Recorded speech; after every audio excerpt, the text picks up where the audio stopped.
अस्सलाम वालेकुम दोस्तों, welcome back my YouTube channel. उम्मीद करता हूँ सभी लोग ठीक होंगे, अच्छे से होंगे, खैरियत से होंगे। तो दोस्तों एक बार फिर से मोहम्मद अली मिर्ज़ा का वीडियो लेकर हाजिर हैं। और आप सबको पता होगा कि ये शाबान का महीना चल रहा है और 15 शाबान को हमारे वहाँ बहुत सी ऐसी रिवाज हैं। कहीं हलवा बनता है, कहीं पर लोग रात में जगते हैं, कुछ लोग कब्रस्तान जाते हैं, कुछ लोग तरह तरह के मतलब सबके होते हैं।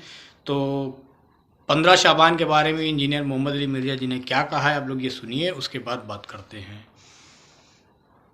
15 शबान की रात को होने वाली शब बारात से मुतल्लिक अहादीस को तो आप ज़ईफ़ बल्कि मौजू तक समझते हैं, जबकि दूसरी तरफ आप आज 15 शबान के रोज़े के भी कायल हैं। जब 15 शबान की रात की वो फजीलत ही साबित नहीं तो 15 शबान का रोज़ा कहाँ से साबित हो गया? वो ये दो अलग बातें हैं मेरे भाई, इनको कंपेयर ना करें। मेरा 15 शबान का रोज़ा शब बरात, इसके ऊपर यूट्यूब पे क्लिप है, लाखों लोगों ने, 3 लाख से ज़्यादा लोग वो देख चुके हैं। आप जाके देख लें, मैंने 44 मिनट में पूरा मुकदमा पेश किया है। दो अलग चीज़ों को आपस में कंपेयर करवा के यानी उनको गड़बड़ करने की कोशिश ना करें। असल इशू ये है कि जो 15 शबान का रोज़ा है ये अलग से एक इबादत है, इसका ताल्लुक़ शब बरात के साथ नहीं है। शब बरात वाली रवायतें कमज़ोर हैं, वो आप यूट्यूब पे मेरा क्लिप देख सकते हैं। 15 शबान का रोज़ा उसकी अलग से फजीलत आई है, शब बरात की वजह से नहीं, अलग से। उसमें मैंने बताया, चले अब मैं दिल जोई के लिए, चूँकि अब आज माहौल है, आज खुद बाई चांस ही आज 15 शबान 1440 हिजरी है, तो मैं बता देता हूँ। देखिए सुन्न नसाई में एक हदीस है, नबी इस्लाम शाबान में कसरत से रोज़े रखा करते थे। तो सहाबा ने पूछा, या रसूलुल्लाह सल्लल्लाहु अलैहि वसल्लम, आप जितने रोज़े शाबान में रखते हैं किसी और महीने में इतने रोज़े नहीं रखते, इसकी क्या वजह है? आप सल्लल्लाहु अलैहि वसल्लम ने फरमाया कि ये वो महीना है कि जिस महीने में नामा अमाल अल्लाह ताला के हुजूर पेश होते हैं, और मेरी ये ख्वाहिश है कि जब मेरा नामा अमाल अल्लाह के हुजूर पेश हो तो मैं उस वक्त रोज़े की हालत में हूँ शबान में। इसलिए मैं कसरत से रोज़े रखता हूँ कि शबान में नामा अमाल अल्लाह ताला की बारगाह में पेश होते हैं। मेरी ख्वाहिश है कि जब मेरा नामा अमाल अल्लाह ताला की बारगाह में पेश हो तो मैं रोज़े की हालत में हूँ। हत्ता कि बुखारी और मुस्लिम में हदीस है कि नबी सल्लल्लाहु अलैहि वसल्लम शाबानुल मुअज़्ज़म के पूरा महीना में ही रोज़ा रखा करते थे, पूरे महीना। एक हदीस में बुखारी मुस्लिम की आती है कि अम्मा आयशा सलामुल्लाहि अलैहा कहती है कि नबी इस्लाम शबान में कसरत से रोज़े रखते थे, और एक हदीस सही मुस्लिम की आती है कि पूरा महीना ही रोज़ा रखते थे। अच्छा, अलबत्ता सही मुस्लिम में एक हदीस है कि नबी सल्लल्लाहु अलैहि वसल्लम ने फरमाया कि कोई शख्स भी रमज़ान से 2-3 दिन पहले रोज़ा ना रखे, यानी रमज़ान को प्रोटोकॉल देना कि वो मतलब रोज़े रख रहा था, रमज़ान के लिए वो रोज़े रोक ले। लेकिन आपने साथ इजाज़त दी कि अगर कोई शख्स पूरे महीने के रख रहा है उसको इजाज़त है, लेकिन कोई ख़ास आखिरी दिनों को ना, आखिरी अशरे को टारगेट ना करे, ताकि रमज़ान का प्रोटोकॉल बरकरार रहे। जिस तरह कि सही मुस्लिम में हदीस है कि नबी सल्लल्लाहु अलैहि वसल्लम जिस जगह पे आपने फ़र्ज़ नमाज पढ़ी है ना, वहाँ पर नफली नमाज पढ़ने से यानी तरगीब दिलाते थे कि नफिल को उससे हट के पढ़ा जाए, ताकि फ़र्ज़ का प्रोटोकॉल अपनी जगह रहे। तो एक हदीस है बुखारी और मुस्लिम में कि एक सहाबी कहते हैं कि मुझसे नबी सल्लल्लाहु अलैहि वसल्लम ने फरमाया, क्या तुमने सरर शाबान का रोज़ा रखा है? तो उन्होंने कहा, नहीं या रसूल अल्लाह। तो आपने फरमाया, अब जब शाबान का महीना गुजर जाए, रमज़ान भी गुजर जाए, तो शवाल के महीने में तुम 2 रोज़े रख लेना। तो ये सरर शाबान क्या है? ये सिरे का लफ्ज़ उर्दू में भी इस्तेमाल होता है। सरर अरबी में कहते हैं किनारे को। अब इसमें 3 मौक़िफ़ यानी मुहद्दिसीन के आते हैं कि इस किनारे से मुराद क्या है। बाज़ कहते हैं इससे मुराद है शाबान के पहले अशरे के रोज़े, बाज़ कहते हैं कि इससे मुराद आखिरी अशरे के रोज़े,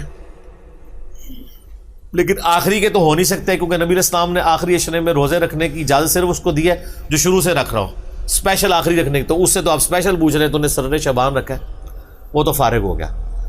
पहले वाला सिरा भी नहीं है। उसकी वजह यह है कि सही मुस्लिम में एक हदीस है, नबी इस्लाम ने कैटेगोरिकल फरमाया, क्या तुमने इस महीने के सुर्रा में रोज़ा रखा है? सुर्रा अरबी में कहते हैं नाफ को, नाव सेंटर में होती है, ऑलमोस्ट सेंटर ऑफ ग्रेविटी होता है बंदे का, وہ نماز میں بھی آتا ہے نا، تحت السرہ فوق السرہ، ناف کے اوپر ناف کے نیچے، تو اس میں الفاظ ہیں سرہ کا روزہ رکھا ہے سینٹر کا، تو انہوں نے کہا نہیں یا رسول اللہ، تو آپ فرمایا پھر یعنی شوال میں 2 روزے رکھنا. تو سرہ جو ہے نا جی وہ 15 ہی بنتی ہے سینٹر میں.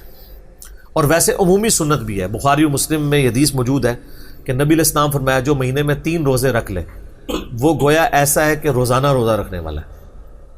اور بخاری مسلم میں یہ بھی حدیث موجود ہے کہ نبی صلی اللہ علیہ وآلہ وسلم مہینے میں 3 روزے رکھا کرتے تھے. اور سنن نسائی کے اندر ابو داؤد میں حدیث موجود ہے کہ آپ صلی اللہ علیہ وآلہ وسلم چاند کی 13، 14 اور 15 ہر مہینے کی روزہ رکھا کرتے تھے. تو اس میں 15 شبان تو ویسے ہی آ جاتا ہے، 15 شبان سے کون سی چیڑ ہے؟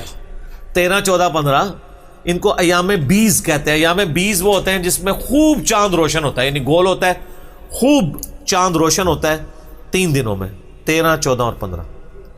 اور بخاری مسلم میں حدیث ہے جو ایام 20 کے روزے رکھتا ہے یا مہینے میں 3 روزے، اس کے علاوہ بھی 3 کی گنتی ایک مہینے میں پوری کر دے، اللہ تعالیٰ اسے پورے سال کے روزوں کا ثواب دیتا ہے. اور اس سے بھی آسان میرے جیسے لوگوں کے لیے وہ صحیح مسلم میں حدیث ہے، ابو داؤد میں، ترمذی میں، نسائی میں، ابن ماجہ میں، یہ 6 اہل سنت کی کتابوں میں بخاری کو چھوڑ کے باقی 5 کتابوں میں حدیث ہے جس نے رمضان کے مہینے کے روزے سارے رکھے اس کے بعد شوال کے 6 روزے رکھ لیے، اسے پورے سال کے روزوں کا ثواب. کتنا آسان ہے. اس میں یہ ضروری نہیں کہ فوراً بعد شروع کرنے ہیں، پورے مہینے میں کسی بھی وقت رکھ لیں، کسی بھی وقت شروع کریں، ٹکڑوں کی فارم میں رکھ لیں، اکٹھے رکھ لیں. ویسے اکٹھے رکھنا ذرا آسان ہو جاتا ہے، رمضان کی روٹین بنی ہوتی ہے، تو میری تو کوشش ہوتی ہے کہ عید کے اگلے دن ہی شروع کر دیں، کیونکہ میدا بھی عادی ہوا ہوتا ہے، اس وقت 6 روزوں کا پتہ نہیں چلتا. آپ تھوڑا سا وقفہ ڈال لینا میدے کو، پھر قابو نہیں آتا. تو یہ 6 روزے رکھ کے پورے سال کے روزے اور پوری زندگی کے روزے ہو گئے، ہر سال رکھتے ہیں. تو یہ اللہ نے آسانیاں رکھی ہیں. صحیح مسلم میں حدیث ہے نبی صلی اللہ علیہ وآلہ وسلم ایک دفعہ فجر کی نماز پڑھ کے، ویسے تو عموماً آپ اشراق کے بعد ہی آتے تھے، ایک دن جلدی آئے اور پھر آپ نے کہیں جانا تھا، چلے گئے، تو کافی سورج بلند ہوا تو آپ واپس آئے. تو آپ نے اپنی بیوی سیدہ جویریہ کو دیکھا کہ مصلی پہ بیٹھی ہیں. آپ فرمایا تم صبح سے ابھی تک مصلی پہ بیٹھی ذکر اور اذکار کر رہی ہو؟ یا رسول اللہ، آپ فرمایا تم صبح سے بیٹھی ہو نا، اور میں نے ابھی آ کے 4 کلمات 3 دفعہ پڑھے اور تم سے زیادہ ثواب مجھے مل گیا. یا رسول اللہ مجھے بھی سکھا دے. آپ فرمایا سبحان اللہ و بحمدہ عدد خلقہ و رضا نفسہ و زینت عرشہ و مداد کلماتہ. سبحان اللہ و بحمدہ، یہ تو اکٹھا ہو گیا نا ایک. عدد خلقہ، اس کی یعنی اللہ کی تعریف اس کی جو مخلوق ہے اس کی تعداد کے برابر، و رضا نفسہ، اور اس کی رضا کے برابر، و زینت عرشہ، اور اس کے عرش کے وزن کے برابر، و مداد کلماتی، اور اس کے کلمات کی تعداد کے برابر. سر وہ کلمات کون گن سکتا ہے؟ وہ سورۃ الکہف، سورہ لقمان پڑھ کے دیکھ لیں کہ اگر سارے زمین کے سمندر سیاہی بن جائیں، سارے درخت کلمے بن جائیں، اور 7 سمندر اور شامل ہو جائیں، تب بھی اللہ کے کلمات نہیں ختم ہوتے. تو اس میں وہی تو کہا کہ وَمِدَادَ کلماتی، اللہ کے کلمات کے برابر. تو یہ 3 دفعہ پڑھنا ہے، ہم نے صبح شام کے اذکار میں ڈالا ہوا ہے، تو آپ کو وہ ثواب مل جائے گا. تو یعنی اس حوالے سے 15 شعبان کا روزہ ہے، اس کو شب رات کا روزے سے نہ اٹیچ کریں، وہ میرا آپ کلپ دیکھ لیں. 15 شعبان کا روزہ، شب برات، تو انشاءاللہ آپ کے سامنے حقائق کھل کے سامنے آ جائیں گے انشاءاللہ تعالی. ٹھیک ہو تو گیا؟ دوستو یہ تھی شعبان کے مہینے کی روزت، اور شعبان کے 15 تاریخ کا جو فضیلت ہے وہ بالکل ریئل دکھائی گئی ہے، کیونکہ بہت سے ہمارے وہاں بہت سے لوگ جگہ حلوہ بنتا ہے، بہت سی چیزوں میں یہ سب چیزیں ہوتی ہیں. حالانکہ روزے رکھنا چاہیے، اور نبی صلی اللہ علیہ وسلم کی جو حدیث ہے انہوں نے حدیث کا ذکر کیا، اور عید کے بعد جو 6 دن کے جو روزے ہیں اس کا بھی ذکر کیا، کس طریقے سے فضیلت ہے. یہ اصل میں معنی ہے شعبان کے مہینے کی. تو آئی ہوپ کہ دوستو آپ کو ویڈیو اچھی لگی ہو، اور آپ لوگ نئے تو چینل کو ضرور سبسکرائب کر لیجیے گا. ملتے ہیں نیکسٹ ویڈیو میں، تب تک کے لیے بائے اینڈ ٹیک کیئر.